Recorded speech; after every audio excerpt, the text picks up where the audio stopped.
you went back to WCW and you had a lot of big Monday Nitro matches in the 90s. Right. I think the first one back you had was with Randy Savage, a guy that you wrestled and at the WrestleMania 4 where he went on to become the champion. Right.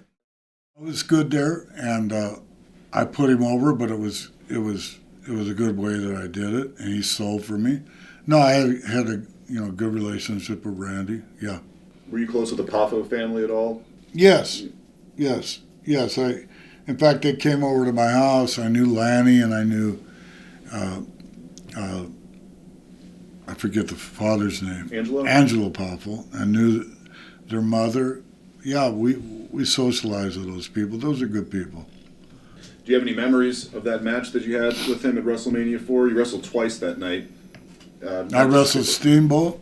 Yep. And went over Steamboat, and that was great. Steamboat did the job for me. That was awesome. So I went back with Savage. I remember, it turned out good. He likes to grab guys back in the dressing room before you go out and plan the whole friggin' match. I just stayed the fuck away from him because I don't do that. Nothing against Randy. I knew that they wanted me to put him over, and I did that, but I don't like to plan my matches. He wanted to start a certain way. I said, okay, that's good. We could start like that, but after that, let me call it. And then you can get your Duke raised. So you were able to lead him, as the heel, you were able to lead him through the match? You're supposed to do that. Yeah, that's the way it is. But I don't like planning out shit. I don't like doing that. Like when the British Bulldogs they used to like to do that shit, and they get beefcake over in the corner, and they'd be going over the whole match, and then I said, no, I don't talk about my match, I don't do that. It's all ad lib out there. Talk to the guy, that's the way you do it. You talk, you do a little shop talk, but I don't like planning out, and you know what, I always tell them that I can't remember it. And so that way, I can't remember that high spot. I hate high spots, by the way. And you can also listen to the fans and actually judge the match and what their reactions are. It's got to be ad lib, because people could tell if it's contrived and preconceived, Isn't it like a comedy show where you have a comedian that goes out, but he's trying to do the same set in front of different audiences, but it doesn't always play. Right. Sometimes you have to switch it up on the fly. Is it kind of like that? You got to, that's why I don't have a plan. I go out there, I feel it, I know how the thing's going to end up.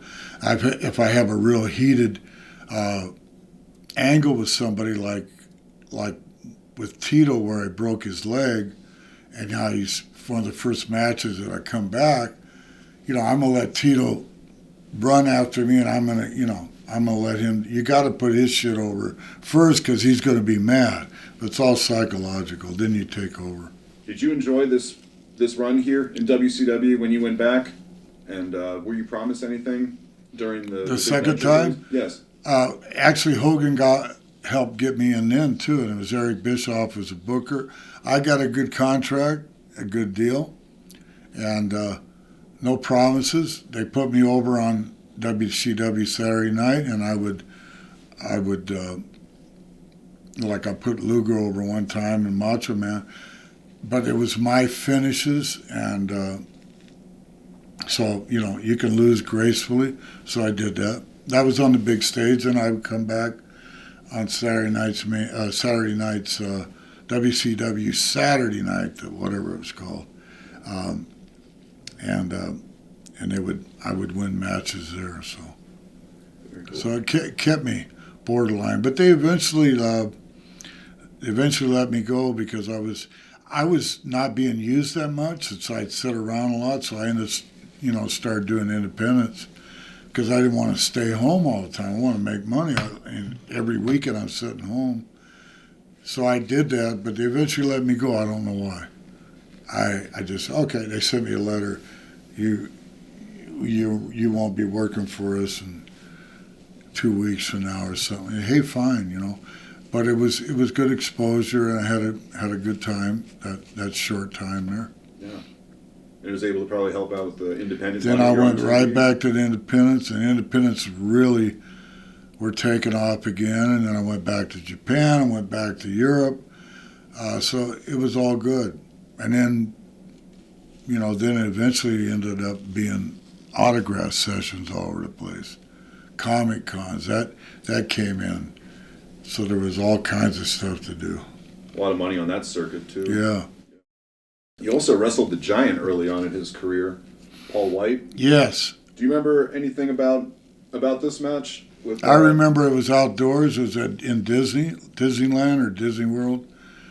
And it was outdoors. And I went up on the top rope to give him an elbow. And he go, how about if we do this? So he grabbed me by the throat on the top rope and gave me that big giant slam. So that's how I went out. That was a good way to go out. At least I've watched reruns of that. That was a good way to do the job. He big friggin' guy. How am I going to beat him anyway, A nice guy. I love Paul to death. I don't know if you heard about the news, but since 1999, he was with WWE, and as of this week, he's now been signed to AEW. No, I didn't hear that. Yeah. That's good for AEW. I like those people. They brought me in just to set in a dog collar match and paid me well, and I liked it. I liked it very much.